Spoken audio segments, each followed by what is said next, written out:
Hey there, everybody. How's it going? You are rocking with Spring Training Live from Twins Daily. My name is Nick Nelson of twinsdaily.com, broadcasting to you here live from the cold, dreary, rainy Minneapolis, Minnesota, but happy to be joined by someone who's coming from a little bit less of a cold and dreary place, a little more of a tropical setting. It's fellow Twins Daily co-founder and TikTok influencer, John Bonus, aka Jobo. John, how you doing? Hi kids, how you doing? Jobo now. All right. I'm trying to come up with something new every week here. How about J-Bone? J-Bones. I like it. That's a good one too.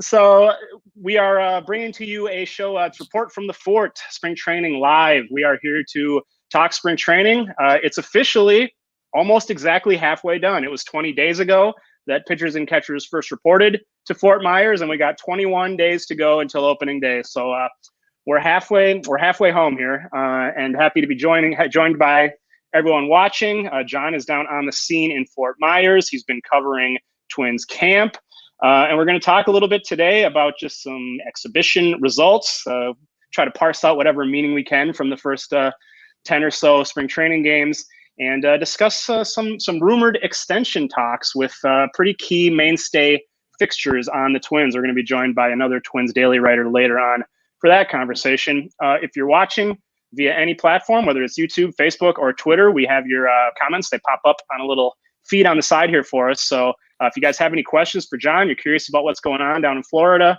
or there's anything you want us to discuss, it's an open conversation and a free flow here. So we are happy to bring in your guys' perspectives and questions. So just to kind of get the rundown here, we'll talk a little bit about what's going on down in camp here as we move towards opening day. The Twins, through 9 spring training games, have a record of 5-4. Doesn't really matter, but John, from watching some of the games, catching some of the actions, anything really striking you? Anything you're really tracking closely at this point in time? Well, not in terms of record. I mean, especially this year, it's been almost an ongoing joke because with the COVID situation, the games being 7 innings, sometimes they're 8 innings, sometimes you just quit an inning, even though you're about to put up 8 runs because the bases are loaded, but they've run out of pitches. So the results could matter even less than they normally would in spring training. I think it's the sort of thing that, on the one hand, the traditionalists kind of want to get a little angry about it, or a little crabby about it, but on the other hand, everybody understands, like, it's COVID, man. We're all just trying to make do with what we can. We only got 75 guys in camp. We only got 7 inning games, at least for these first couple of weeks, at least, and then we'll see what happens. But I think everybody is just sort of everybody's just trying to stay healthy and not just avoid injuries, just stay healthy. So. Yes, always the focus at this point in camp, but we will dive into a few trends and storylines that I think are kind of interesting. We'll see maybe how meaningful, but a few comments rolling in. Ben, the TikTok star. Yep. Everyone's excited to have a real life TikTok superstar here on hand with us. Chris says, love the floating head videos, John. To anyone who's unfamiliar, John's been dabbling with a new channel down in Florida, TikTok, doing some quick hit videos with his head, I guess, floating against background graphics and stuff. So those are published via his Twitter, and a lot of them on twinsdaily.com too. So I recommend going and checking that out. Other news, Andrelton Simmons finally in camp after his visa-related holdup in Curacao. John, have you seen Andrelton Simmons? He obviously has not been in a game yet. Sounds like maybe Friday is what they're targeting for his debut. Yeah, we got to talk to him on his first day in camp. It sounded like he called it a relatively light day. Rocco was a little more complimentary about that. Basically said he went through the full thing. It's his first day in camp, and his first day in camp with a new team. So it wasn't just getting your reps and such. It was also get to know all the new players that you're going to be playing with, and get to find out where the facilities are that you are going to be working at. Where is the weight room? That sort of thing. He was doing all of that the first day. That was, I think, probably Monday, that we talked to him about that. And then right away, Rocco's reaction was, I think I'm going to try and get him into a game about as soon as I can. And I think it's scheduled for Friday is when we will see him in his first game. or I wouldn't be totally shocked if we saw him tomorrow, truth be told. But I think originally we heard it was going to be Friday. But I think everybody's anxious to get him out there and to see what he can do. He did say he feels completely healthy. No ankle problems that he was dealing with last year. So that's nice. And we'll get to see whether or not his defense is everything it has been billed to be. People are very, very excited. The baseball people are really, really excited to see Andrelton Simmons on the field. I can tell you Rocco Baldelli was absolutely raving about his defense, and having watched him with the Angels, basically calling him like an alien. Just you can't expect, no human can think about things, the defense, the way this guy does. So it'll be very interesting to see if we get to see how much of that we get to see this year. Yeah, I've been writing a series of position analysis articles, kind of breaking down every position on the Twins roster heading into 2021. Just published the one today on shortstop, talking about, I think it's an interesting story because his background prior to 2020, I mean, you can't overstate how good he has been defensively. I mean, he literally is already on his way to becoming the best defensive player from a statistical standpoint in Major League history. I mean, his name already is being mentioned alongside Ozzie Smith and Omar Vizquel as the all-time great shortstops. Those metrics, which were so consistent, I mean, we know fielding metrics are not exact, but I mean, very, very consistently off the charts elite for years and years. Last year, it took a total dive. And it's of course, a very small sample, and he hurt his ankle very early on. But he's 31 now. You wonder if he's losing a step. I think there's a lot for Andrelton Simmons to prove that he still is that all-world defender, because the market wasn't too into him. I mean, he got significantly less than those two other shortstops, Gregorius and Semien. Yeah, I mean, he ran into a tough market. And, amongst those shortstops, unless you are really, really, really valued defensive shortstop, he's probably the third best, in terms of overall value, because he's never been particularly productive offensively. He's been fine, but he's never been anything special. You can't underplay. I mean, that's not necessarily very valuable if you're in a roto or fantasy league, but if you're actually playing in a baseball team, saving yourself 25 runs defensively is not an insignificant amount. 25 runs defensively for a 150 inning pitcher is the difference between a 4 ERA and a 2.5 ERA.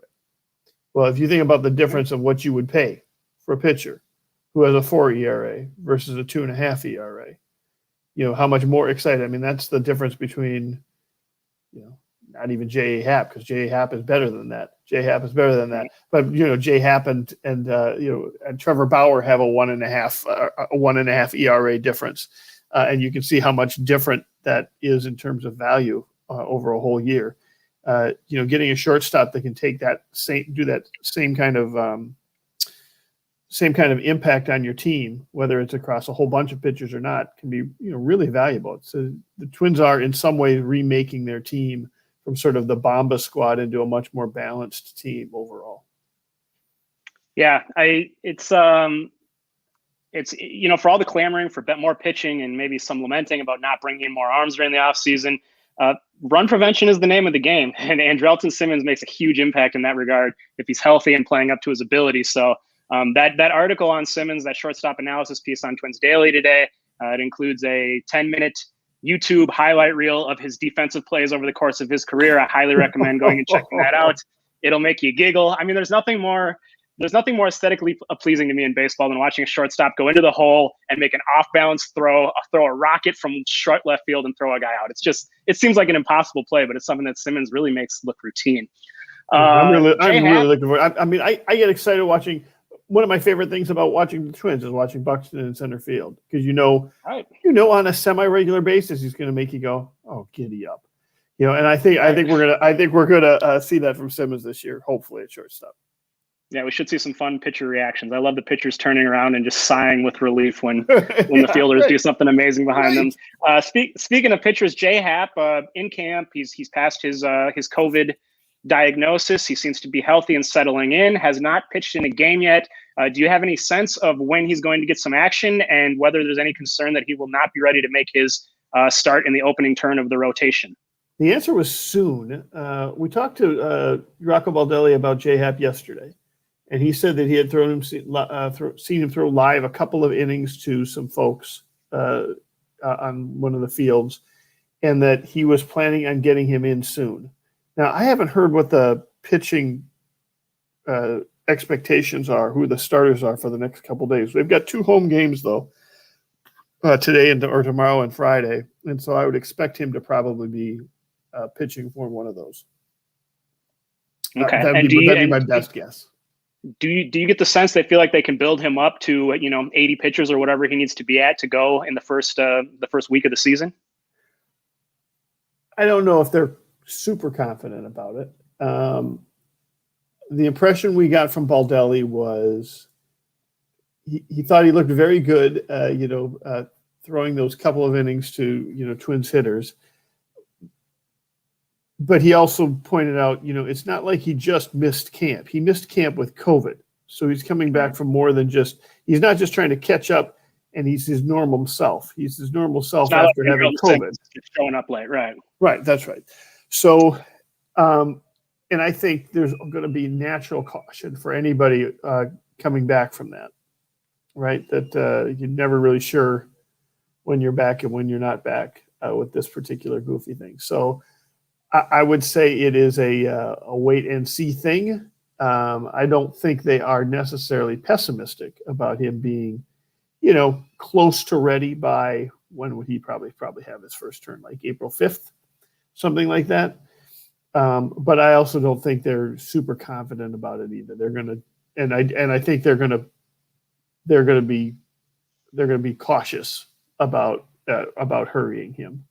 I think in general, the whole Twins organization feels like, last year they had to hurry a lot of people to kind of get ready, and that ended up, kind of ultimately sabotaging their offense. Right. I think is part of the thought process, and so I think they're going to be. They want people to take their time and be ready.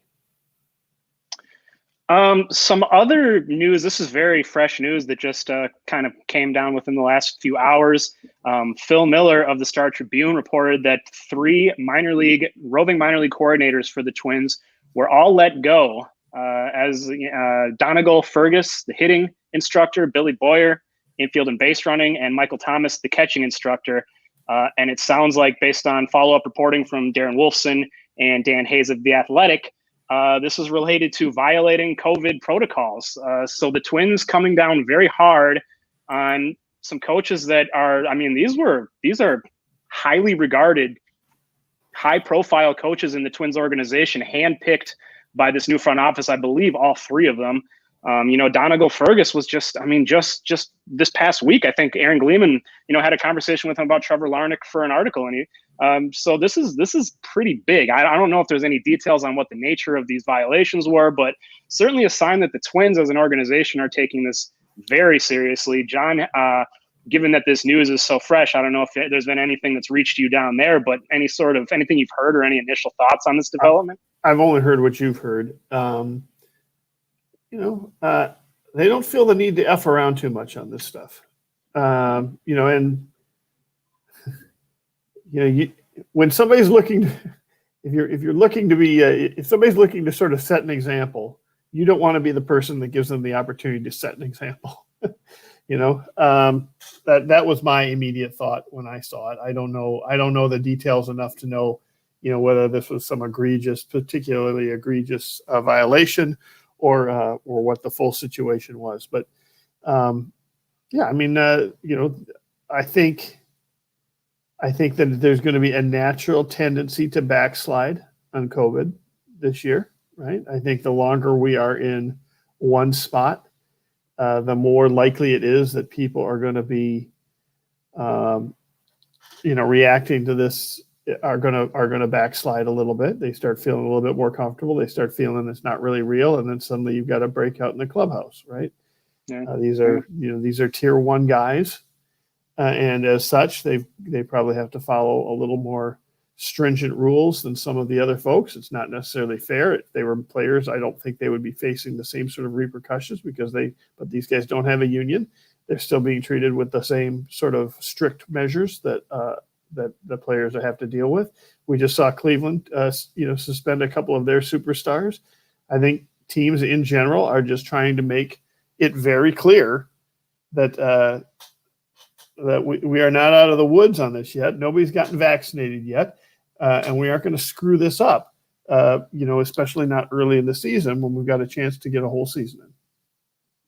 Yeah, no, I think that's right. And it's a good thing generally. I mean, we saw early last season, there was the breakout with the Marlins players, some other incidents where maybe guys weren't being very responsible, and they were penalized, and it came down hard, and they were made an example of. And I really think that played a big role in the sparsity of issues that they had for the rest of the season. So setting this example is important, but that's really unfortunate news, and you hope it doesn't set the Twins back from a development standpoint, because these, as I mentioned, these were high profile, high impact coaches in this system who a lot of these players were familiar with working with. So right. Yep. We'll see what follow-up news sort of trickles out on that. Wanted to touch, I see a few of your questions coming in. We'll pull some of those in shortly. I wanted to touch on a few spring training numbers, trends. Of course, the caveat is that nothing that happens in these games really matters from a statistical standpoint. Right. Yeah, right. No. But, using some of these as just a little jumping off point, I tweeted the other day, this is a few days ago, so these stats aren't exactly correct anymore, but still generally true. Jorge Polanco had drawn 5 walks through his first 11 plate appearance with 0 strikeouts. I think that's a good sign from a guy who the Twins want to be getting on base.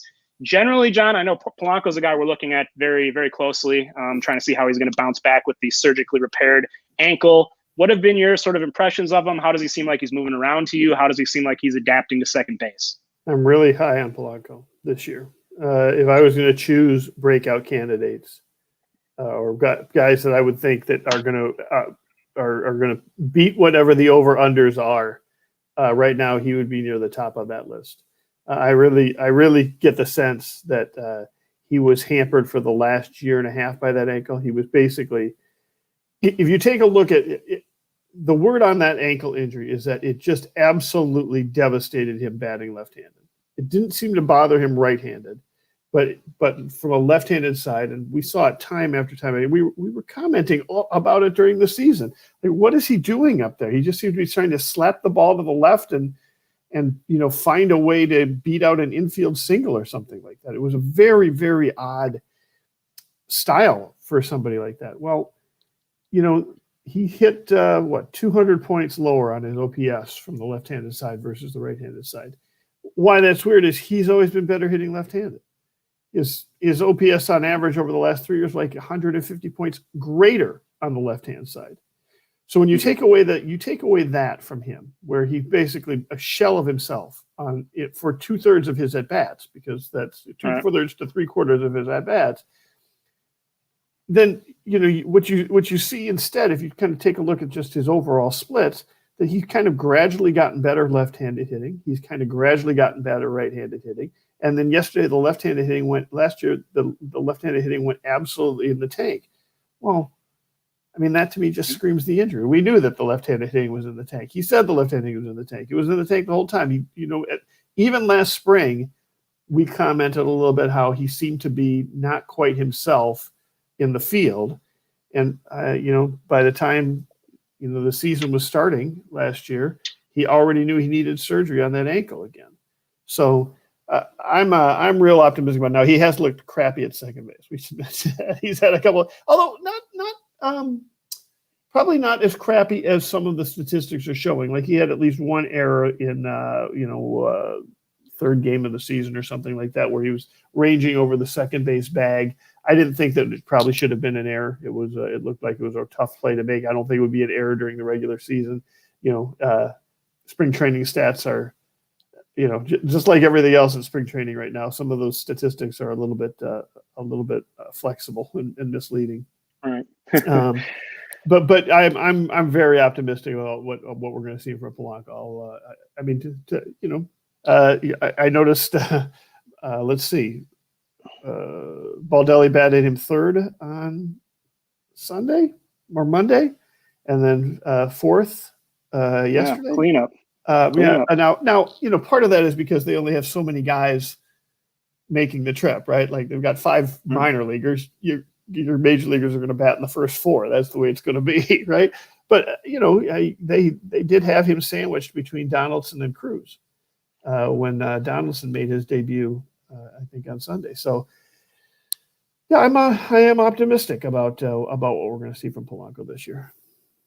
Yeah, we mentioned you don't really look at the stats or the numbers from spring training, but you do look for sort of those indicators and signs. And I think one of those that was very promising for Polanco was yesterday's game. Maybe he was batting left-handed and he hit a line drive at 105 miles an hour. So that's the kind of thing I'm looking for. I want to see him driving the ball from the left side because, as you mentioned, it was sad last year. And the left side was also the side of his power. I mean, last year it was completely absent. Just he was just trying to put a ball in play. Like he was trying to play like Ben Revere. It was terrible. If that power comes back, when we did our episode trying to chart out the starting lineup, when we had Kepler in the leadoff spot, you kind of feel like you want to go lefty, righty, righty, lefty, and we didn't really know who was the obvious fit to go into that cleanup spot. Polanco, as you mentioned, batting there the other day, so he could be a candidate if he's striking the ball pretty well. Another possible candidate, Alex Kiriloff. As of through 7 games, he led the team in plate appearances. I'm pretty sure that's still true. Getting tons of action. As we get closer and closer to first base or opening day, John, is there more and more of a sense that he really could be out there in left field? My guess on Kiriloff has always been that they will evaluate him early and they'll send him down early if he isn't going to make the team.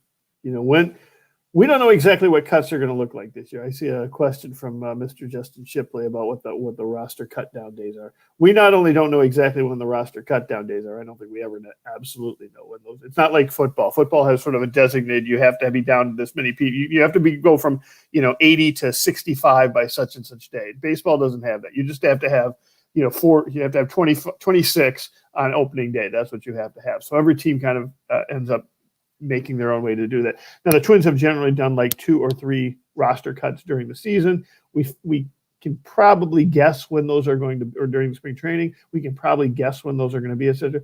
Well, that's all up in the air this year because this year what we're seeing is the hitters are in the locker room where the players usually gather. The pitchers are all over at the minor league complex in the locker room over there, right? So we're not totally sure. Here's what we think roster cutdown is going to look like. It's going to look like half of the pitchers coming over to the locker room and half of the hitters going back to the minor league complex. And then we're going to have a pretty good idea of the guys in the locker room are going to be the guys in the locker room. You know what I mean? And we don't know if that number is going to be 26 or 34 or 32 or whatever. My sense is on that if they don't want Kiriloff on the opening day roster, we see him go there then. It won't be a thing where they cut him in the last week and everybody's like up in arms about it. They'll make the cut early, which means if you're going to do that, you got to see him a lot early, right? So you've got to make the decision on him early in the first couple weeks. And so I think that's what we've seen. What we have seen is Kiriloff is, he's not batting in the top 4, but he's often, batting above the rest of the minor leaguers, right behind the rest of the major leaguers, kind of in between there. And sometimes we're seeing him get extra at-bats. Like he'll stay in an extra time through the order, even after the rest of the major leaguers have been pulled.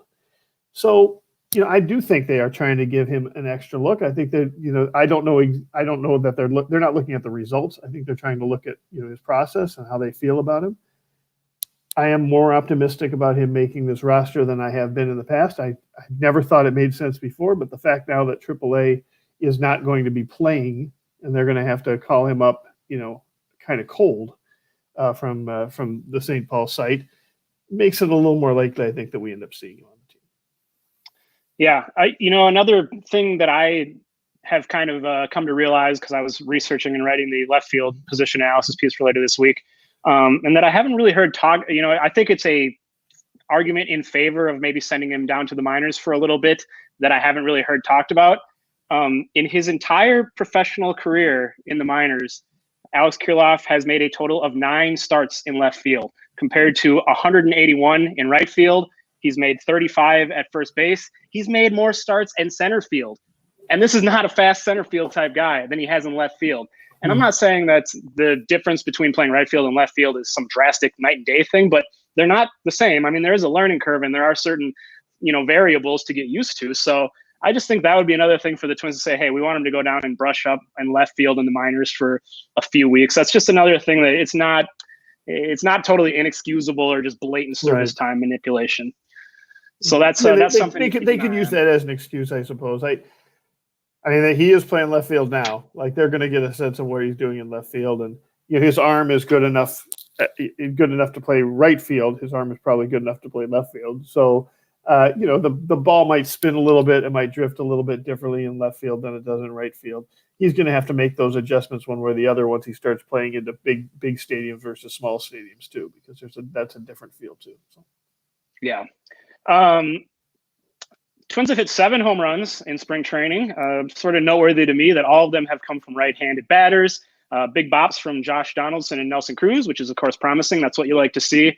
Also, home runs from Keon Broxton, home run from Brent Rooker, 2 home runs from Kyle Garlick. Those guys, those right-handed bats who are competing maybe for a bench spot in the outfield are poking the ball around a little bit. Are you kind of having fun watching that race and seeing those guys compete? Yeah, you're never going to get Baldelli to give you any kind of hint on what he's thinking about in terms of the back end of the bench, and you're especially not going to get that 2 or 3 weeks into camp, right? But we're watching it, and we prompt him with questions like, "Boy, you've sure got a lot of outfield depth. You must feel really blessed to have all those guys. Who's looking good?" So, I don't know. You just know he's not going to actually go, "Oh well, yeah, we're going to keep him Garlic. He's great." Broxton is an interesting talent in that he brings an interesting fit for the team, I should say, in that he's older. He's 30 years old, but he's also got experience playing center field more regularly. So if you've got, if Buxton goes down, he and Cave might make an interesting platoon in center field for a few days while Buxton recovers, something like that. You might also, but he's also not on the 40-man roster, which in some ways maybe gives him some. He also might have an opt-out. I don't know. I think he has an opt-out. Right. I believe he does. So, he does have an opt-out. I think Garlic has an option. I think. Rooker obviously has options, but I think he's at the age where you should be probably playing him, putting him on the team. Like he's not going to be the prospect. I think he's 26 right now, and there's no point in waiting until he's 28 to start giving him playing time. So I don't know, they've got an interesting decisions to make in that regard. And I mean, all of that is assuming that the 13th bench position is actually going to be a 13th bench position as opposed to a 14th pitcher. And I don't know the answer to that one either. And I don't think the Twins do, by the way. So we're clear. Right. Final item I want to touch on here, Lewis Thorpe. The Lewis Thorpe redemption tour was a big storyline going into camp. A lot of talk about he's trying to get right physically and mentally and get back on his path after really going off the rails a bit last year. And so far, he is living up to the hype.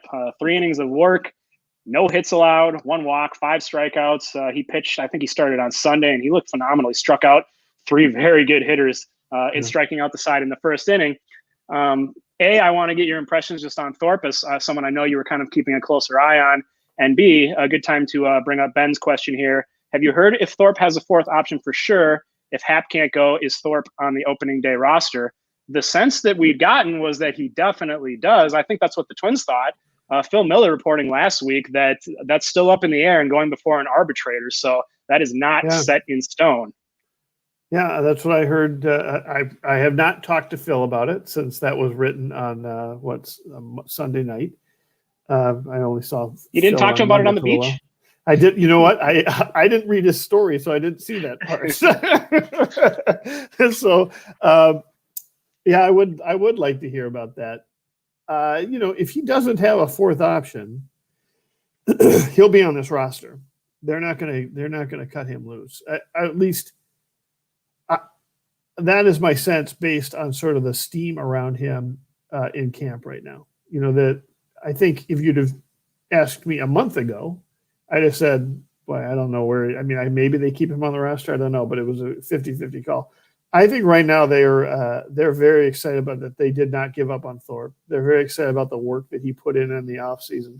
I think they're happy about the mental approach he has been taking towards doing baseball stuff, and as a result, I think they're going to. Will he be on the roster if Happ isn't ready to go? Maybe, but I mean, Happ's going to be on the roster one way or the other. So then you've got to make room for Thorpe. So he would probably be the 14th arm. They're not leaving Happ in extended spring training to build up from 60 to 90 pitches. I don't think so. Yeah. I think it'll be something interesting to keep an eye on, the developments with that fourth option. If it turns out that he is not, or the Twins are not awarded the fourth option, I would say it's virtually a guarantee that Lewis Thorpe will be on the opening day roster, because with the way he's looked and the way they've stuck with him and kept him on the 40-man roster, there's just no chance they're going to give up on him and let some other team get him for free right now. The other big storyline of late in spring training has been contract extension rumors, which we're going to dive into in just a sec with a special guest. But first, there's one other thing I wanted to touch on with you here, John. Our friends at News Talk 830 WCCO tweeting earlier this week after a conversation with Blois Olson, who is a plugged-in media figure here around the Twin Cities. He indicated that the Twins have quietly gotten the okay to have 26% capacity of fans this spring at Target Field. Of course, opening day at Target Field, the home opener, is less than a month away on April 8th. We have not gotten any official word, but I have kind of always had the sense that these restrictions would get lifted, given everything that's the trends that are going on, the fact that it's outdoor, all this stuff. And now that's really starting to look like the case. John, any thoughts on this or anything else you've heard? Well, the only other thing I've heard is that we expect Waltz to make an announcement lifting some of those event restrictions here within the next day or two, or next couple of days. So I think we will have an answer on this one way or the other. If you check out Twins Daily's Twitter feed, or my Twitter feed, or my TikTok, you'll see I just made a video about this, what to expect. And by the way, there was also a story on it, Twins Daily, about a week and a half ago, second week, once we saw the first game at Hammond Stadium. They're playing in front of crowds right now. Now, those crowds are not 10,000 people; they're 2,500 people, but it's still 26% capacity that they're doing. And my sense of it is that they're doing a nice job of keeping it reasonably safe. I'm impressed with some of the controls they have in place. I have not seen the sort of things I would fear. I would expect, the things I would fear are, lines of concessions, people being packed together, lines in the restrooms, people being packed together, seat hoppers ending up, sitting by each other, etc. Well, they've got, the seats are zip tied shut, the ones that you can't sit in. Unless you're bringing along a wire cutter or something, you ain't getting those things open. They're going to have some challenges that way. I think the biggest challenges would be around the bar areas, or maybe some of the railing seatings that they've got. But in general, I think it'll be an interesting open question whether or not there are any seats made available to the public, or whether or not they're all snapped up by season ticket holders. I also think it's it'd also be an interesting thing, how excited, you're going to have the people who are going to go are going to be people who really love baseball. How many of them are going to want to sit in the upper deck? Because that's where a lot of those seats are going to be. You know what I mean? It's, they aren't going to have 10,000 seats in the lower deck. They're going to have 3,000 seats in the lower deck and 7,000 seats in the upper deck. So, you may not be getting the best seat in the world there. I'll take it. But right, exactly, right. I'll sit in the top row with my bag, turning around and looking down and looking off the side of a building. That was the first Twins game I ever went to. The wind was whipping. I was up under the scoreboard. Right. Still a good time at the ballpark. And I, when people talk about what's the environment like at Hammond Stadium here, I say, well, it's like going to a minor league game where, minor league games are not packed unless you're going to the Saints, CHS Field. Minor league games are not packed. They are usually pretty empty, right? They're usually about 26% capacity. And that's the sense that you get. It's going to be like going to see a Twins team in 2014 that kind of sucked on a weeknight in September. You know what I mean? Like it's going to be that kind of crowd, only much more excited and much more happy to be there, and you'll be watching your great team. So. Short concession lines, short lines for the bathroom. Right, hey, it's not all bad. It's not all bad. No, it's not at all bad. So much easier to get a beer. Another big talker down in spring training, Byron Buxton and Jose Berrios both recently had press conferences via Zoom and addressed the possibility of long-term extensions. And I think both seemed surprisingly not only open to the idea, but sort of eager and optimistic about the idea. So I wanted to have a little conversation about that and what that might look like. They're both 2 years away from free agency, and this is kind of maybe the Twins' last chance to lock them up without having to, because once you get a year away from free agency, the leverage is gone. So for those people that kind of want to see them stick around, two of the fixtures, longtime mainstays for the Minnesota Twins, it's an interesting conversation. And we're going to bring on another writer from Twins Daily here to talk about it, who's been looking into this recently. Happy to be joined here by Mr. Matt Trueblood. Matt, how are you doing tonight, sir? Well, once I got off mute, I'm doing well, guys. How are you? We're good. Doing really well. So, man, is a kind of a quiet off season, but the output at Twins Daily has been picking up significantly. What, 2 or 3 articles a week lately? I feel like really pumping them out, man. Yeah, I mean, whenever the muse strikes, right? It's great to see. It's great to see. You can find Matt's writing also at Baseball Prospectus. He does a newsletter called Penning Bull, which I recommend. A great writer. And one thing that I really enjoy about Mr. Trueblood's writing, in addition to the fact that it's just very sharp and well written, is that he gets specific. He knows the details and he researches. And I think that was the cool thing. He did articles on potential contract extensions for Buxton and Berrios. I believe both of those were published last week. And really kind of dug in. There's been a lot of talk about should the Twins give these guys an extension, or what are the sort of pros and cons. I don't want to spend too much time on that. What I'd like to get into is some specifics of what an extension for those players might look like. So I'm going to pop up a little screenshot here of Matt's article on the Byron Buxton contract extension. Calls Buxton the Twins' most entertaining, high upside player. And what you did in this article, Matt, was kind of take a look at some precedents of similar players at similar points in their service time who have signed extensions with their teams in the last decade. So maybe explain in your own words kind of what you found and what you think that means for Mr. Buxton. Sure. So really, and other people have talked about this too, that sort of between 4 and 5 years of service time, 2 years from free agency, is a bit of an awkward phase if you're trying to get contract extensions done, because contract extensions normally come in one of sort of 2 flavors. One is when the team just has a whole bunch of leverage over the player because they're so far from free agency, they haven't yet made their generational wealth, the thing that means your grandkids never have to work a day in their lives. That hasn't happened for the player yet. There's no guarantee it's going to, and the team can come to them and say, you've got 1 career to bet on. We've got 25 roster slots. Let's make a deal.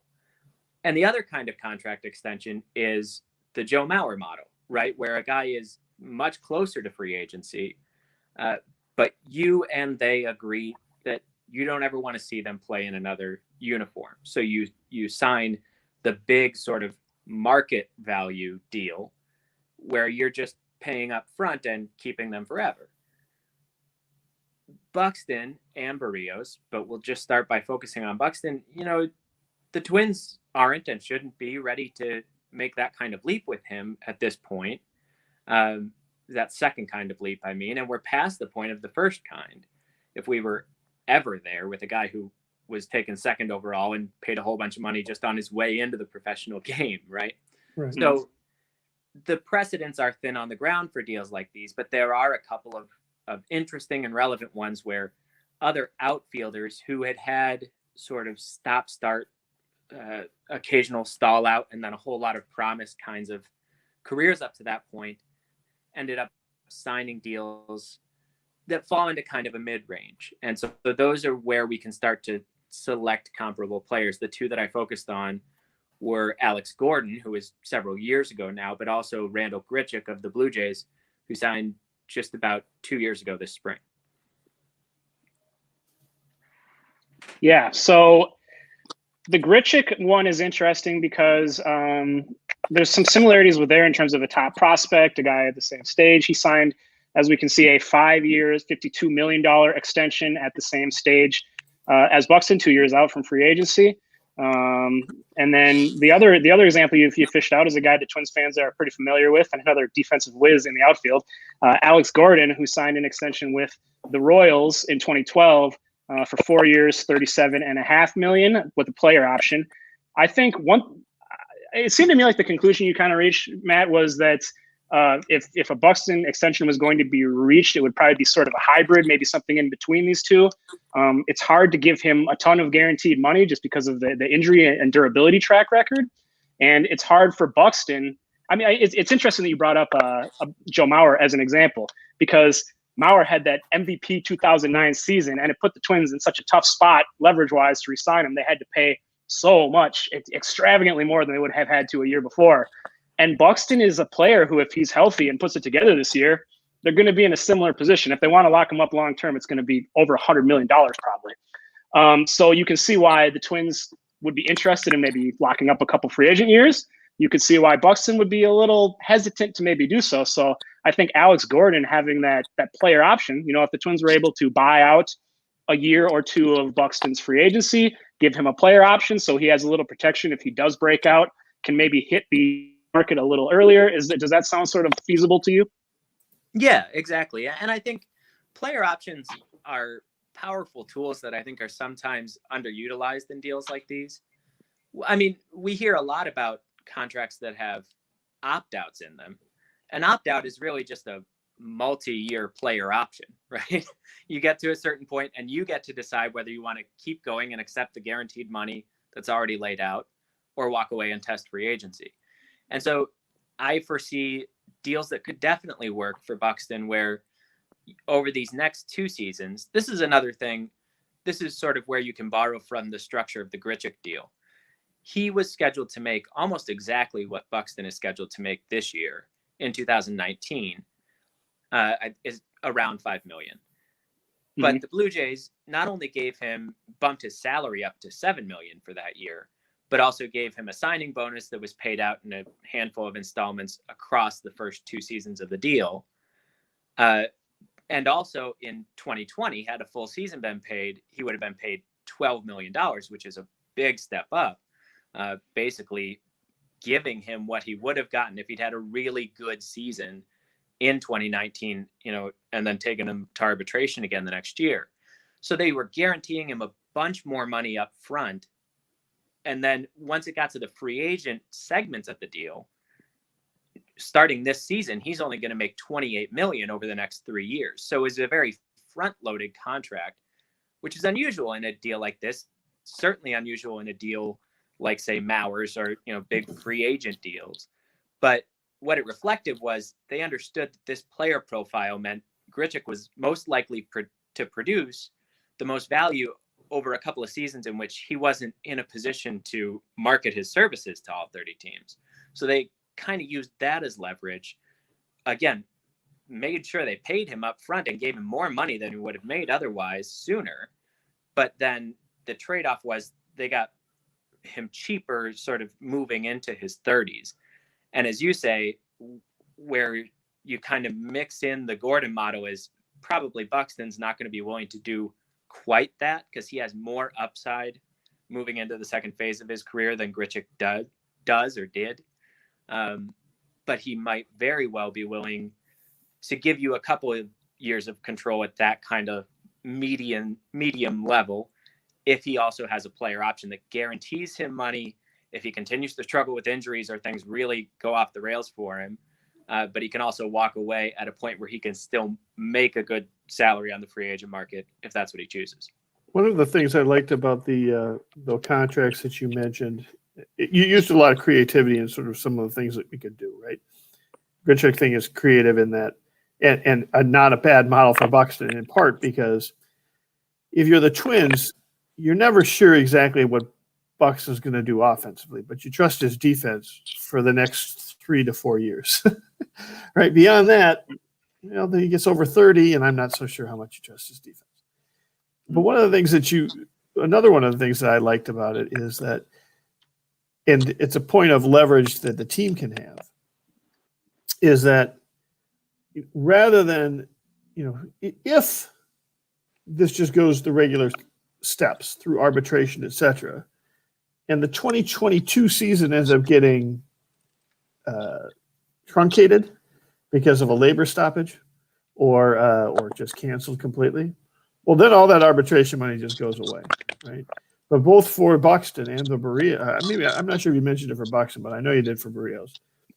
What you do is you say, okay, well, we're going to give you the, $6 million you're going to make this year and the, $10 million you're going to make next year. But we're going to do it, we're really only going to give you 3 and 5, and we're going to give you an $8 million signing bonus on it, right?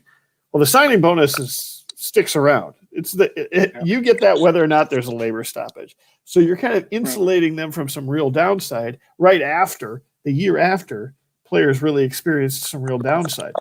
And, I mean, frankly, they're not totally sure what's going to happen this year. Like, I'm sure they expect the whole season to be played and to get paid full, but, you never know. So yeah, I thought that was kind of one of the fascinating things you introduced into that argument, Matthew, was the idea of signing bonus and divvying up some of the payment into that, because not only is there a risk of not making your full salary this year for obvious reasons, the pandemic could fire up again at any time. Next year, they might be on strike. I mean, there's a huge labor negotiation coming up, and a lot of people are thinking they're going to have a hard time finding common ground. So that would be another year in which guys are potentially not making parts or their entire salary. Those signing bonuses, like John said, are paid out no matter what. So I think that's an interesting thing to keep in mind as well. Yeah, it's important. I mean, I think we all hope, and certainly just the fact that last year's minor league season was totally wiped out. This year's is going to be shortened. Just from like a developmental perspective for the entire game, a labor stoppage in 2022 would be calamitous. I think both sides are going to work hard to avoid it. But right now, as we sit here, knowing only what we know about the status of those negotiations, which really aren't even ongoing yet,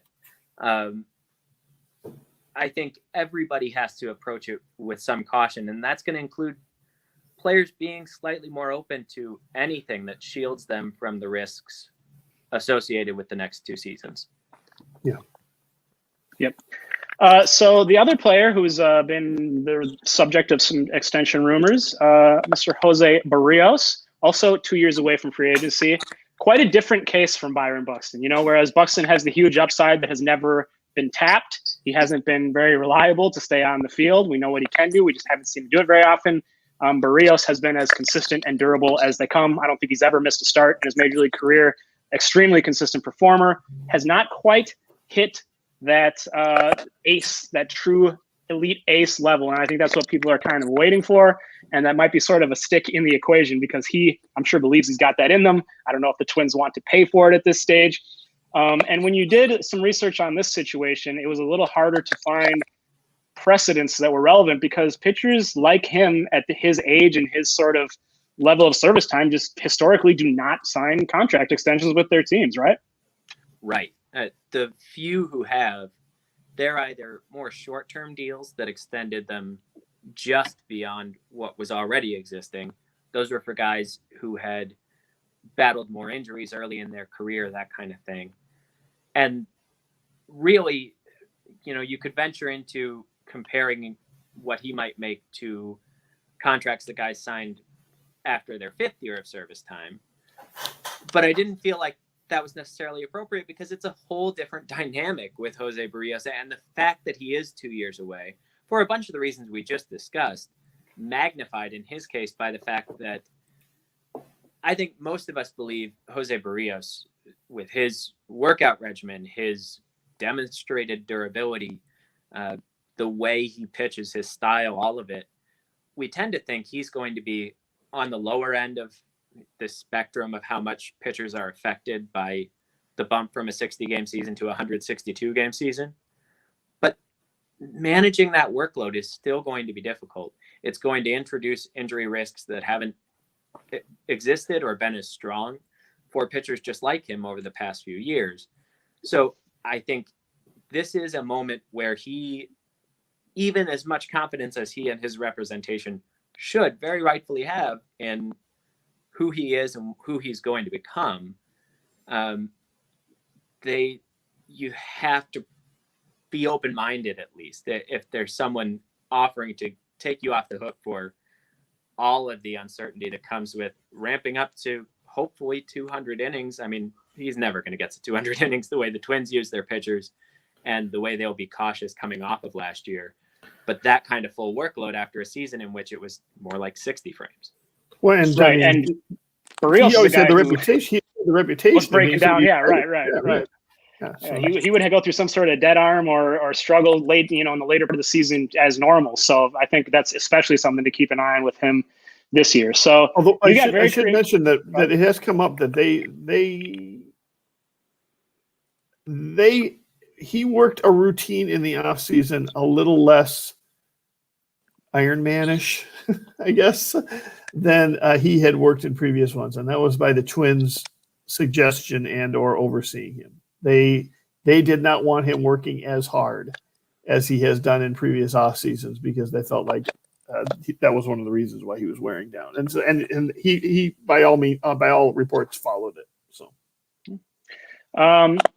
So I see some comments coming in here and some questions. We'll go through those rapid fire style here once we wrap up the extensions talk. If anyone has any thoughts on what you think a framework for an extension for Barrios or Buxton would look like, feel free to share. If you just have an opinion on whether the Twins should do it. I've got one question for Matt on that. So Matt, one of the things I didn't see you mention in either of the articles, and that's because I think you were mostly looking at positionally, the one contract extension the Twins made with somebody who was in that same position. It was Miguel Sano last year, right? 2 years left before he was hitting free agency. They ended up doing a 3-year guaranteed deal and then a 1-year team option. And they paid him pretty handsomely for those first 3 years. I think he made more than he was going to make in arbitration. I think he got some signing bonus money there as part of it to sort of protect him, etc. Is there a reason? Was it just positional considerations you left out there? Because one of the reasons I liked it, taking a look at that, was because the Twins liked it. Do you know what I mean? Like it gives some side. You're looking at models across baseball. My thought process was, well, we know what kind of contract the Twins like because they've already signed this one. Yes, and if Berrios or Buxton would be open to signing what Miguel Sano signed last year, I think the deal would already be done. And that's ultimately why I didn't broach that particular deal as a comparable one for them, because I think I can say this without revealing too much. I messaged someone who works for the Twins after the Sano deal was signed last spring and went, I don't totally understand why he wanted to do this right now, why he was willing to do this right now. And they sent back to me, yeah, I don't either. Miguel Sano was a similar player in terms of the development of his career to that stage and his service time, where it was like you could see that there was a 25% chance of a real burst to stardom from here, a 50% chance of ongoing sort of frustration but not failure, and then a small chance of cratering and things getting ugly. That's kind of the same bandwidth of possibility that Buxton and Barrios both face. I don't think that Sano and his representation, well, I don't want to say they didn't weigh those probabilities properly, but I think they were doing a different calculus. Sano and his family and his reps, whoever was driving that decision, they wanted that upfront money and those guarantees more than I think Berrios or Buxton does. That's interesting too, because he also got a pretty significant signing bonus. Yes. Not the significant signing bonus I think he was expecting, but he got a $3 million signing bonus or something for a kid from the Dominican. Like that was right. But that would, I mean, it was a major signing bonus, but it was also a decade ago at this point. Right. Yeah. Sure. And so that's a little bit of a different dynamic. And then, the other part is I think they kind of front loaded the deal, and so he gets some of that money, sooner, and it trickles off just a hair. Yeah. I think for reasons relating to performance and personality, these two guys are in a slightly better position to say, if you don't give me a deal that I really like, I'm gonna wait and see how this year goes.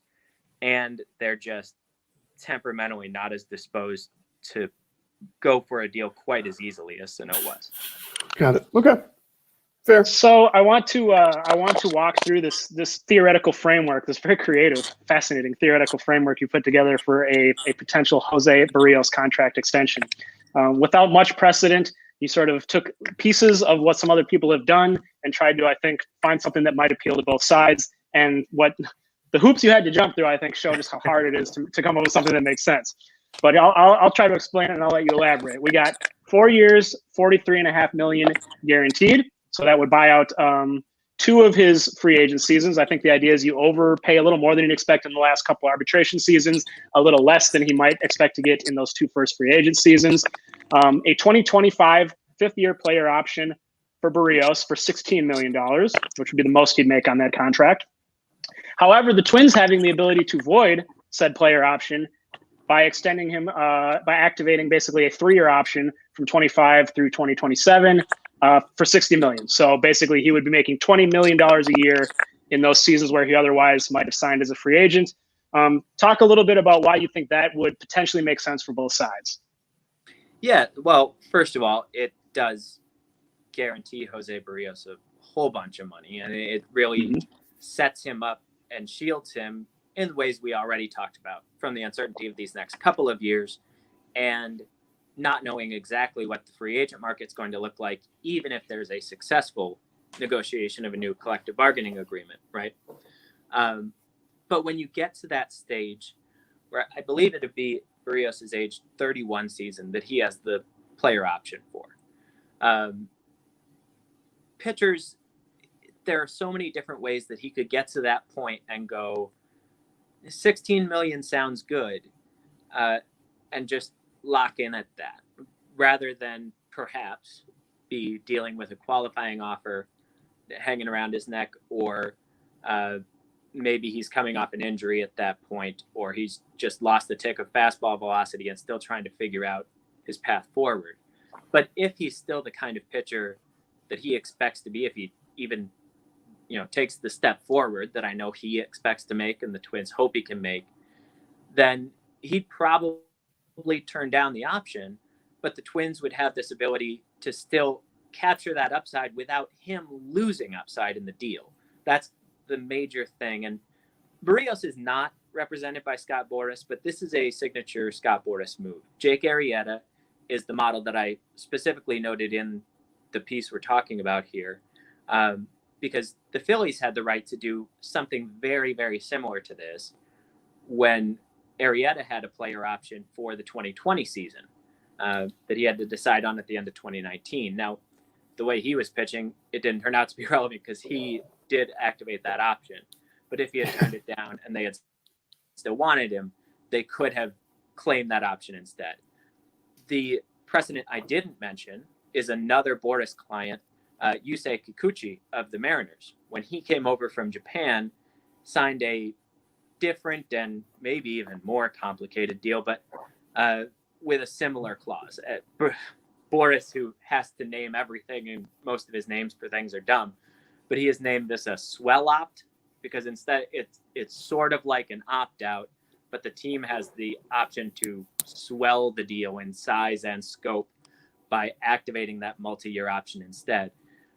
It's something that, as you would guess with Boras, again, it's something that lets the team keep a significant upside if the player is doing what everyone involved hopes he'll do, but it doesn't come at the cost of the player, really. Like in that case, Berrios effectively, instead of getting the $16 million salary he would be turning down, would be getting $20 million for that year and $20 million for each of the 2 following years, or it could be structured 16, 22, 22. However, that ends up working out. But what it comes to is a chance for both sides to feel good about continuing the relationship, where Berrios doesn't feel trapped into anything. And yet the Twins know that if he does take that player option, that's just for 1 year. But if he turns it down and he's a pitcher good enough to turn down $16 million for that season, it doesn't mean that they lose him at that point.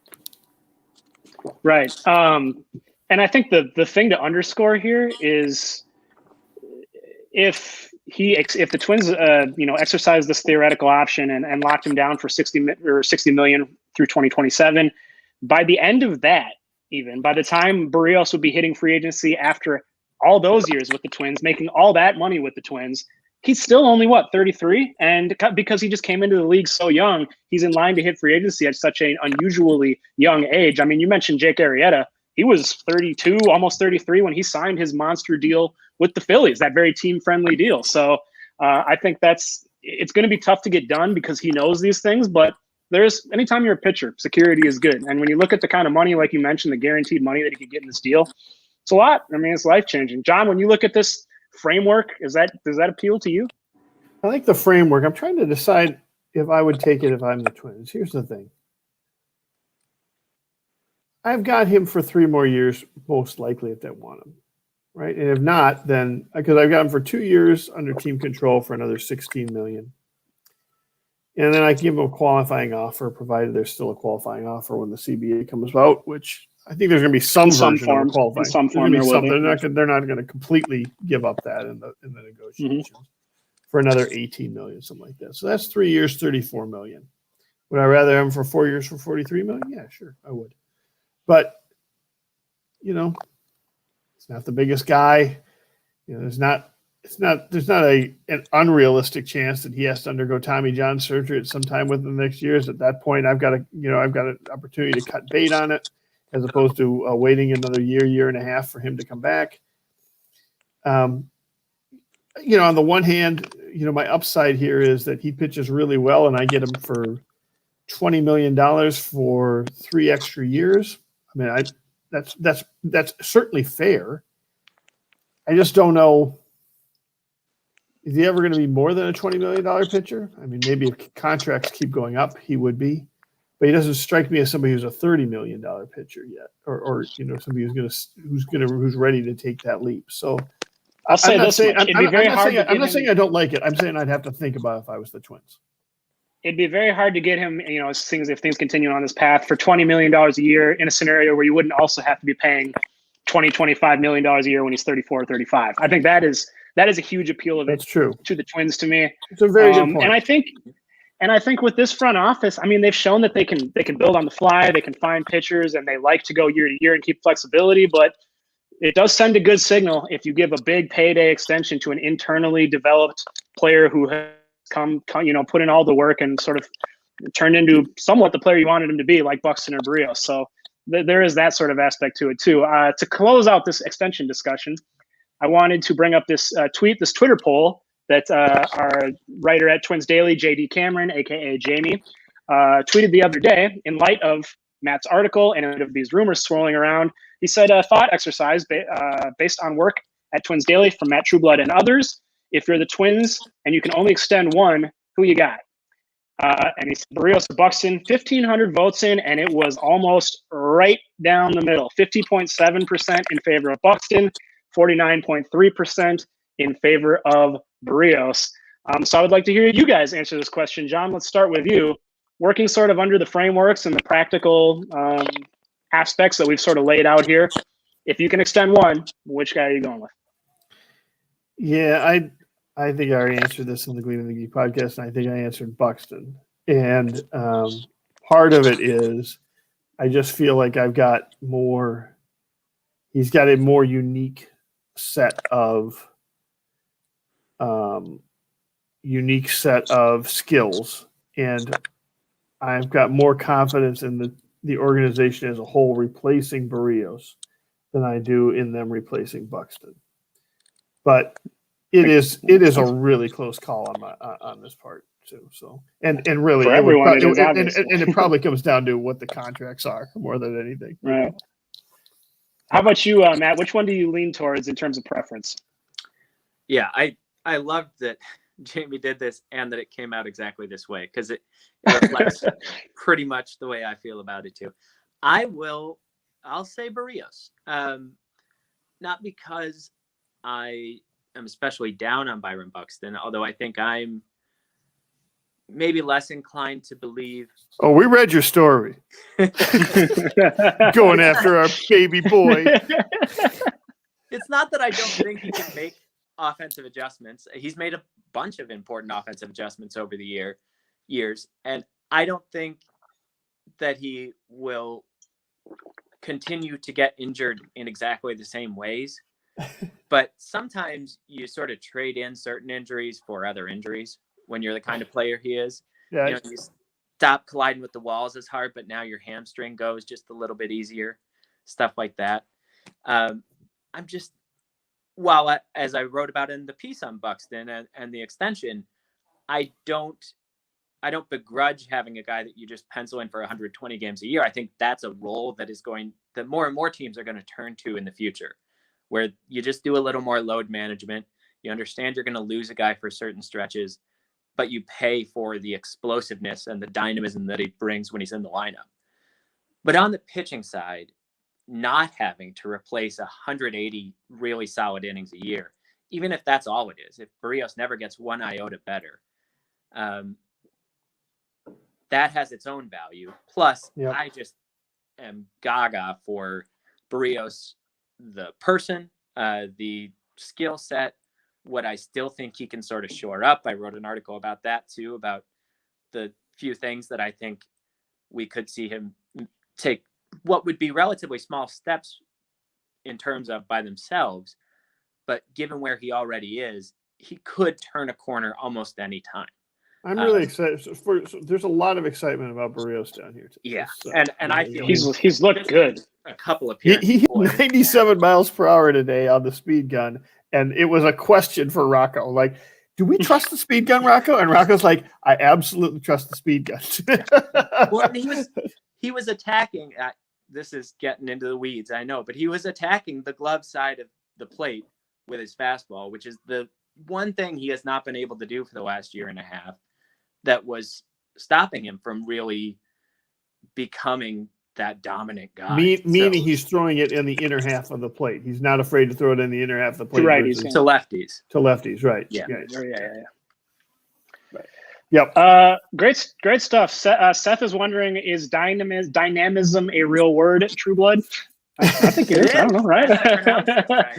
And that's all right. Greg did the research and put the definition in the chat here for Seth. Thank you so much for that, Greg. Great stuff. Great discussion. Great articles, Matt. As I mentioned, lots of fresh content coming out on Twins Daily from you. Any specific articles you would recommend that people read in addition to these ones that you've put out recently, or anything upcoming? Yeah, I've got a couple of interesting things. John has this other podcast where he talks sometimes besides just doing these StreamYards, and he's mentioned a couple of times something that Wes Johnson commonly says about Twins pitching prospects, and it just sort of cued something for me. And I went and did a data query, and now I've got an article that I think will come out, I don't know, this weekend, maybe early next week. We'll see what Tom Froming does with the schedule, but got something I'm going to write up tonight on that, and I think it'll be worth your time. And I've also got a sort of wild, wacky, off the wall, and yet really sort of intriguing trade proposal I'd like to throw out. So keep your eye out for those things over the next few days. Awesome. Well, thank you so much for joining us here tonight, Matt. Everyone make sure to go check out his work at Twins Daily, Baseball Prospectus, Penning Bull, the newsletter. You can follow him at MA Trueblood on Twitter. Thank you, Matt. All right, John. Glad to have him on. Yeah, he's crushing. He's crushing. Yeah, like I mentioned, like he gets into the details and the specifics. Also, very good at like the pitch repertoire, pitch mix analysis stuff. Sure. Very fun to read his nitty gritty analysis of that stuff. I just want to, before we wrap up here, John, run through. We got a bunch of great questions. Yeah, so we got let's hit some of these questions. We're making people make sure we wait. cover these. Yeah, let's do it. Yep. Thank you if you hung with us and you've been sitting there for an hour while your questions sat there. But I was just trying to get through the agenda. I didn't realize we Ignore got so many Seth questions. though. We're not taking any more questions from Seth. And no more word. The rabble rouser. Blake asks, who has looked the best at camp so far, and who has looked the worst? So those look the worst. That's not unusual. No, and I'm not overly worried about it because the last time I came out of camp saying, "Boy, has he lost? He just tore it up in April." So, that's kind of the way he is. But he's not catching up to the fastball. And because he's sitting on the fastball, he's got no chance on changeups right now. Who's looked the best? Oh, Maeda still looks great. Berrios is looking great. I thought Pineda, we've only seen Pineda one time out. I thought he looked fantastic. 4 pitches that he was throwing seemed to have control of all of them. There's about 10 guys I'm pretty excited to see this year. And then there's probably a couple I'm a little worried about, but I think Garver's going to bounce back. I think Polanco's going to bounce back. I'm excited about Berrios. I'm excited about the top 3 guys in the rotation. I'm a little excited about Shoemaker. I'm really interested to watch him some more. I'm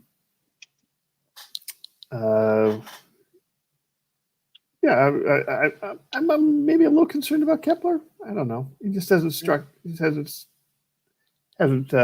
me as somebody who's on top of things yet. But I don't know. We'll see. Got some time to go. Andrew asks, do you think Brent Rooker makes the opening day roster?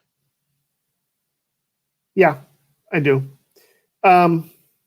It's not a gimme, but I think it's a gimme. But if I was them, I would want Rooker on the roster, and I think they want Rooker on the roster.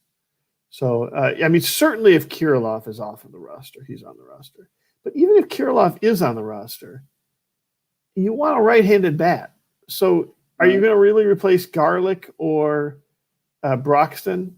You can put them in there over Rooker. I think you want to see what Rooker's got. You've got him under contract for 6 more years. He wouldn't be a free agent until he's 32 years old if he pans out. You probably want Rooker to get those at bats. Yeah, because my only case would have been it might make sense to send him to AAA and get him some regular action just because he didn't play last year and isn't that experienced. But if it's going to be an alternate site and they're scrimmaging for the first month, I think that argument kind of loses. Yeah, it's a good point. Validity a little bit. Bill Peterson wonders thoughts on Brandon Waddell, the non-roster invite lefty who's been in camp and opening some eyes, I think. Yeah, we're waiting to see what's going on with Thielbar. Is basically what my question is. If Thielbar doesn't come back from whatever he's fighting, actually I'm kind of blanking on what it was that why they've kind of held him out for a while. Isn't a back? It's a back strain or something like that. Yeah, it's just something and they're not rushing anybody. So there's an opening, and I wouldn't be shocked if he took it. They also dropped a left-handed pitcher just before camp when they picked up Garlick too, and I thought that was. But although I think they might have kept him, I think they kept him in the organization. Yeah. So I think there could be a spot for a left-handed reliever on this roster if Thielbar doesn't. But it doesn't take that long for a reliever to get ready either. You know what I mean? It's not like you have to worry about him getting his pitch count up. You just have to make sure that he's healthy and can pitch the way you want him to. Anonymous Twins fan asked, do you think the Twins will carry 2 infielders on the roster with Donaldson needing rest and Arias not a shortstop? I don't know what they're going to do with that 13th bench spot, and I don't think they know what they're going to do with that 13th bench spot. So I think you're seeing Polanco play around a lot, and I think Polanco expects to play around a lot.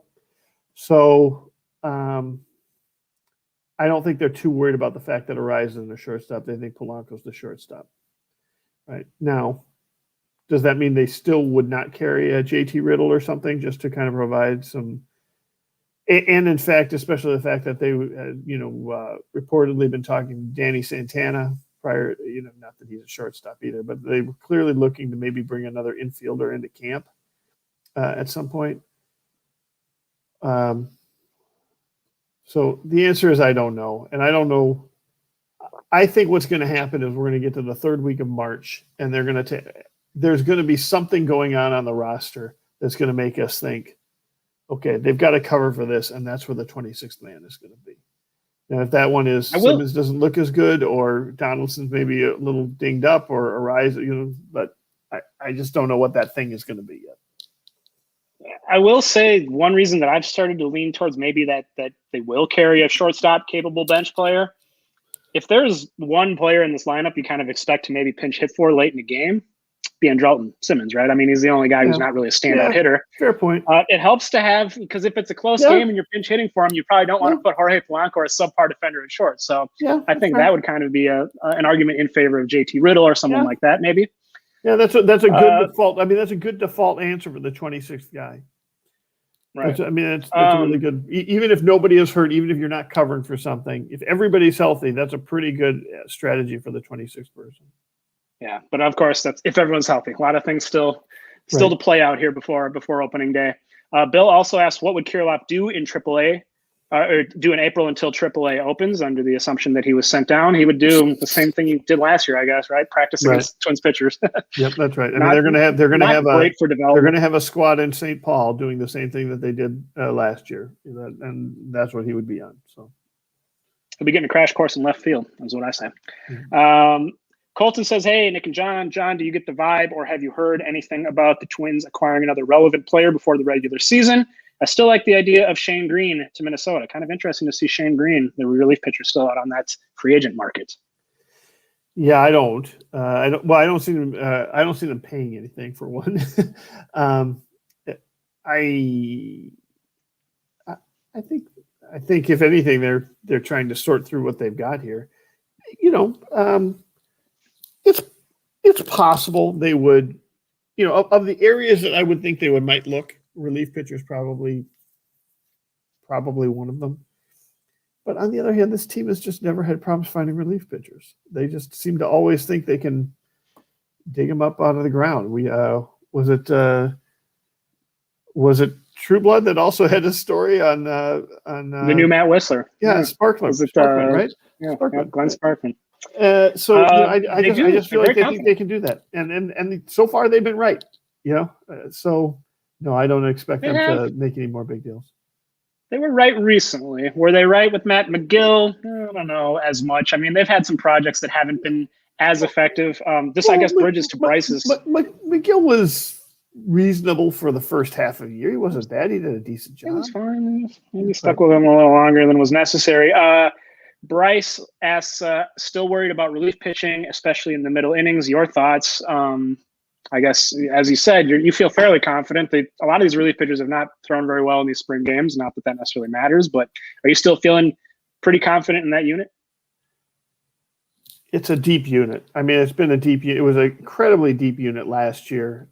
We did a story on Twins Daily about, the leverage index of the top relievers and how many of them had, pretty significant leverage. Did some pretty significant leverage in the season last year. We haven't seen the best of Alcala yet, but I still think Alcala's deep. I mean, Rogers, Colomé, Robles, Alcala, Duffy. Not all of them have shined, but that's if all five of them are about where we think they're going to be. I'm not saying that they're all going to take a step forward. If they're all about what we expected. Well, you've got the middle. You've got 9, 8, 7, 6, 5. How many more middle innings are there? Like that's a pretty decent. And you've also got Smeltzer and probably Dobnik available to do some stuff. So I'm not worried about the middle innings too much yet. All right, well that's good to hear. Greg asked Buxton's odds of making the opening day roster. We talked about this a little earlier. He's not on the 40-man roster, which in a way works against him. But Rooker and Garlick, who he's kind of competing against for that job, are on the 40-man roster and have options. And Buxton has an opt-out. I don't think they'd have too hard of a time finding a spot to put him on the 40-man roster if they feel like they want to carry him. He's looked really good. And in line with this sort of initiative to have a maximum defense, Buxton is a nice guy to be able to plug in as a late game defensive replacement in the outfield. You could start him in left field occasionally, and he kind of brings center field range. I mean, the one thing about they're candidates in left field. I don't know much about Garlick's defense, but Rooker certainly is not a good defensive outfielder. And I don't think Kiriloff is really going to be a very strong left fielder. There's a reason he's played 9 games in the minor leagues in left field. They clearly think he's better in right or even at first base. So having a solid, real solid defensive backup who can play all 3 positions is kind of intriguing. Yeah. If I was Buxton and I had an opt-out and I don't make the roster, I don't think I'd leave. In part because St. Paul's so nice. Because, well, yeah, that's one. But the other one is that Buxton is what's keeping you out of the majors. True. Right? And Kiriloff, a rookie, Well, yeah, I mean, listen, you're not getting the starting left field job. That's not going to happen, right? But Buxton's pretty good bet to miss 40 games at some point during this season, and you've got a decent shot at being a call. You keep it together. You got that first. You're probably one of the first people there to be brought back to center field. Like I said, I think the idea of a Buxton Cave platoon makes a ton of sense in center field if you end up losing Buxton for any significant amount of time. So if they think the same thing, and if he indicates he's probably going to stay with the organization, well, then there's no reason to put him on the roster. You just want him in the organization, right? I will be surprised. I mean, before we get too crazy about Keon Buxton, let's just point out he's on a minor league contract for a reason, right? 30 teams did not want to add him to the 40-man roster. He's 30 years old. Even though he's a 2020 guy a couple of years ago. Yeah. Right, exactly. So, listen, great start of camp. Looked super talented, can absolutely turn on the ball. Excited to see what he can do. But, they're not gonna cry a lot of bitter tears if Buxton ends up going to another organization. They'll find some other people to play center field when Buxton gets hurt, like Kepler. But to answer Greg's question, I think he's got a real shot. I think he's definitely in the mix as long as especially if he keeps playing the way. I think he's got a real shot at making the team at some point in the 2021 season. I don't think he has much of a shot at making the 26-man roster out of opening. I think this question from Blake is a good one to sort of close the conversation on because it's something that I personally am very curious and confused about. Yeah. Are we eventually going to see Arias play some left field in the spring? I will say personally, when I first heard this plan of signing Simmons, putting Polanco to second, moving Arias to the utility role, I was like, oh, okay. I mean, it makes sense. The more that the Twins seem totally unwilling to play Arias anywhere other than second or third, the more that they really seem to express no interest in playing him in left field, which he played as a rookie, the less I get it. The less I can really see in practical terms how he's going to be able to get regular at-bats if people are healthy. And I realize there's going to be injuries. We know the Twins. But you're almost kind of relying on some like very specific injuries in order to open a door for a regular playing time for Arias. Because if Kepler goes down, I don't see how that opens any door for Arias. Right. If Sano goes down, I don't necessarily see it because it all is kind of contingent on him being able to play a little bit of outfield. And I don't know, something changed here, right? He showed up to spring training and he got on the call with the reporter. He said, I can't wait to play some left field because he saw that was his path. And then the Twins were like, oh, no, we're not. No.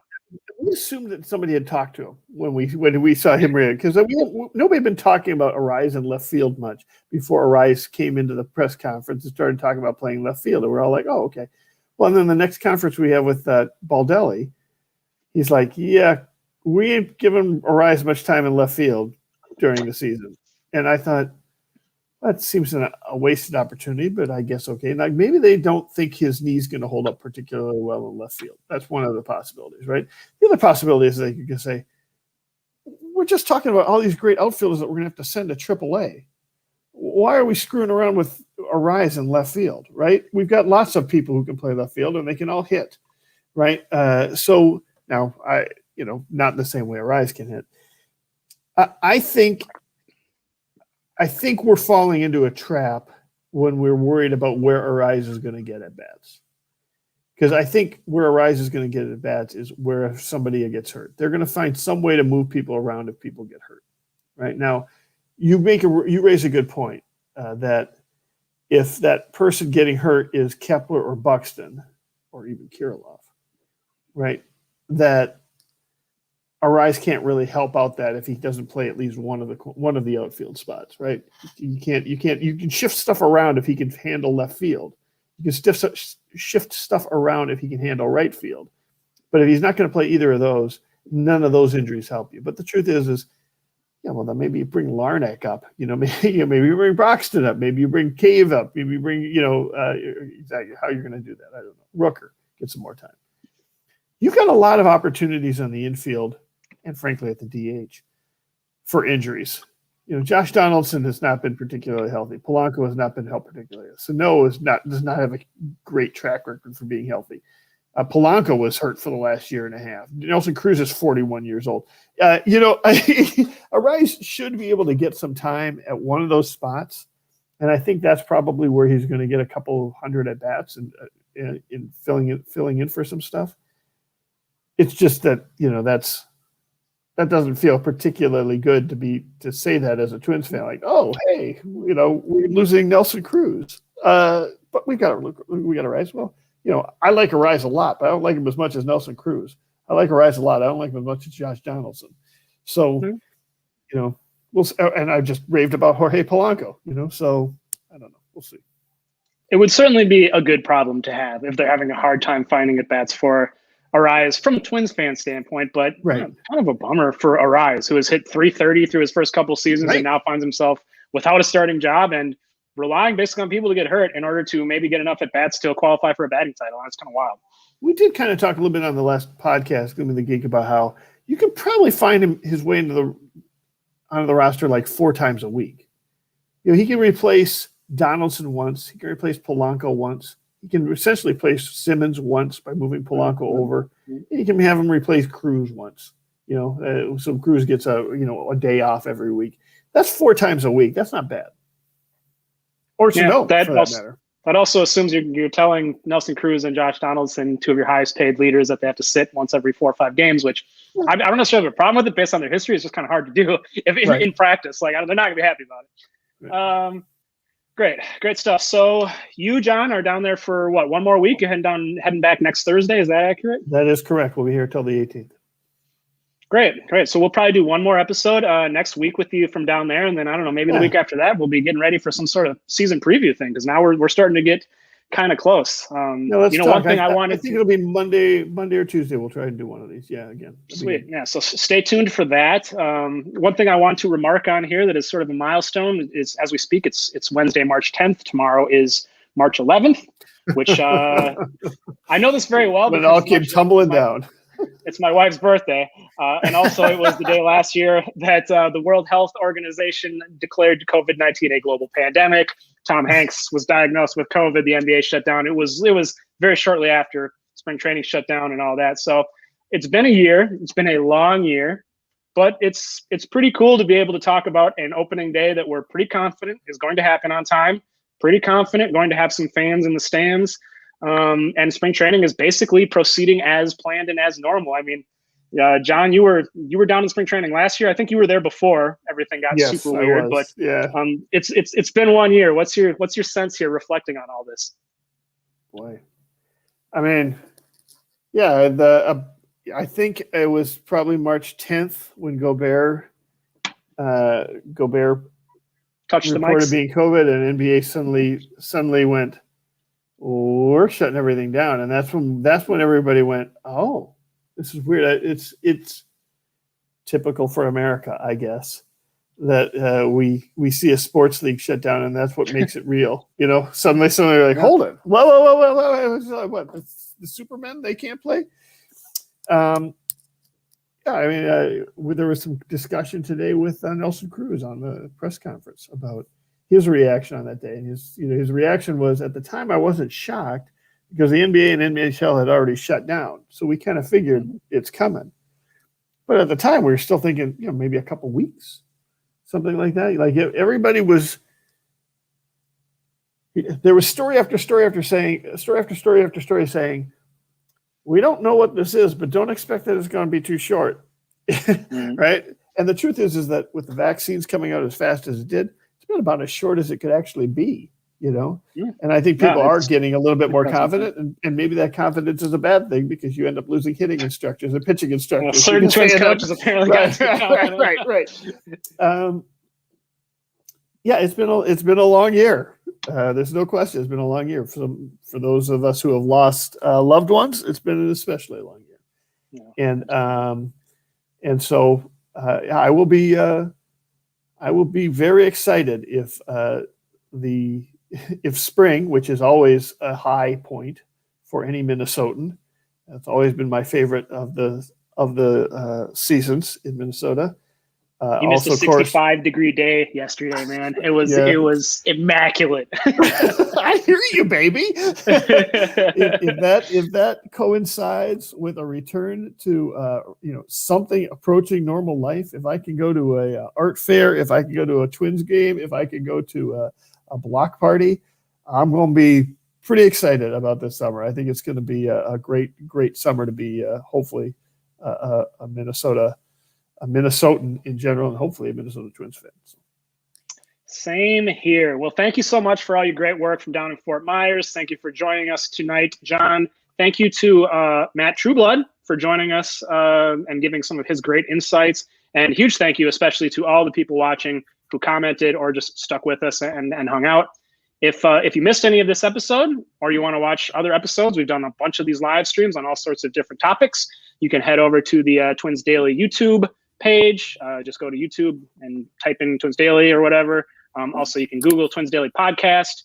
We're on all your favorite podcast channels, and you can always catch these episodes in audio form if you want to listen to them while working out, going for a walk, or driving your car. And of course, always come to twinsdaily.com. You can find John's TikToks, his writing, all of that stuff. We'll have plenty of content coming up here as opening day approaches. And of course, as mentioned, we'll be doing another show next week. So thank you, everyone. Thank you very much, John. And everyone have a great night.